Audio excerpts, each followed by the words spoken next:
Hello, good evening to all. काय मग मैत्रिणींनो, माझ्या खालच्या बोलण्याचा विचार केला आहे का तुम्ही? कधी करताय तुम्ही तुमची नवी सुरुवात?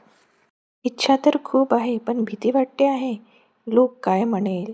अरे सोडा, कुछ तो लोग कहेंगे, लोगों का काम है कहना. लोकांचं काय, चांगलं केलं तरीही बोलणार आणि वाईट केलं तरीही बोलणार. काही दिवस आपण त्यांच्याकडे दुर्लक्ष करायचं. हे सर्व सांगायला मी कोणी तुमची जवळचीही व्यक्ती नाही किंवा खूप मोठी क्रिएटरही नाही. मी सुद्धा काही छोट्या छोट्या गोष्टीतून खूप काही शिकत आहे.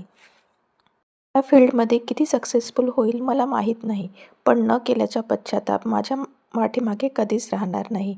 मी ही गोष्ट करून बघितली होती, त्यात सक्सेस नाही आलं ती गोष्ट वेगळी, आणि आलं तर ती गोष्ट वेगळी. संडे म्हणायला सुट्टीचा दिवस असतो, पण नेमकी त्याच दिवशी भरपूर कामं असतात. बघा ना, काल मी तुमच्यासोबत अर्धी रुटीन शेअर केली होती, किचन कट्टा साफ करेपर्यंत. त्यानंतर मी बेसिन वगैरे स्वच्छ करून घेतले, पोछासुद्धा करून घेतला आणि स्वतःचं आवरून घेतला. तोपर्यंत मला 2 वाजले होते आणि एकदम सपाट्याने मला भूक लागली होती. म्हणून छान असं जेवण करून घेतलं होतं. जेवण झाल्यावर आराम करेल म्हटलं, पण मग गहू निवडायचे पडलेले होते. ते निवडून घेतले आणि आज जर हे काम मी इग्नोर केलं असतं, तर पुन्हा पुढल्या संडेवर गेलं असतं. आणि मी काही काम करते म्हटल्यावर माझी मुलगी मध्ये-मध्ये करणार नाही असं तर होणारच नाही. सायंकाळी पाकी खेळायला गेली होती आणि तिलाच आवाज द्यायला गेली, तर इथे छान महिला दिन सेलिब्रेट होत होता. वय कोणतंही असो, प्रत्येक आनंदाचा क्षण एन्जॉय करता आला पाहिजे. प्रत्येकच छोटा-मोठा क्षण सेलिब्रेट करता आला पाहिजे.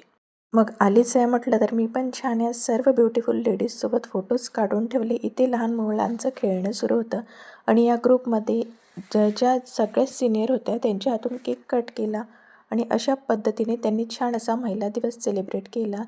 इथे बघा, बाकीच्या पप्पांनी महिला दिन विशेष पिझ्झा ऑर्डर केला होता.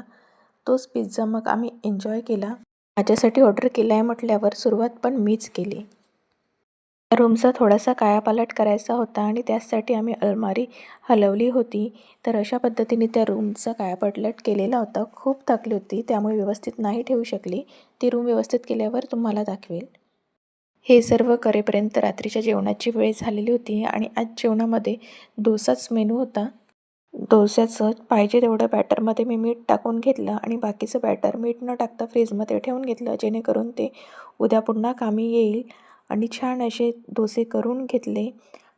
तर शूट करायची काही मला आठवण राहिलेले नाही. माझे व्हिडिओ तुम्हाला आवडत असतील तर व्हिडिओला लाईक करा, शेअर करा आणि माझ्या चॅनलला सबस्क्राईब करा.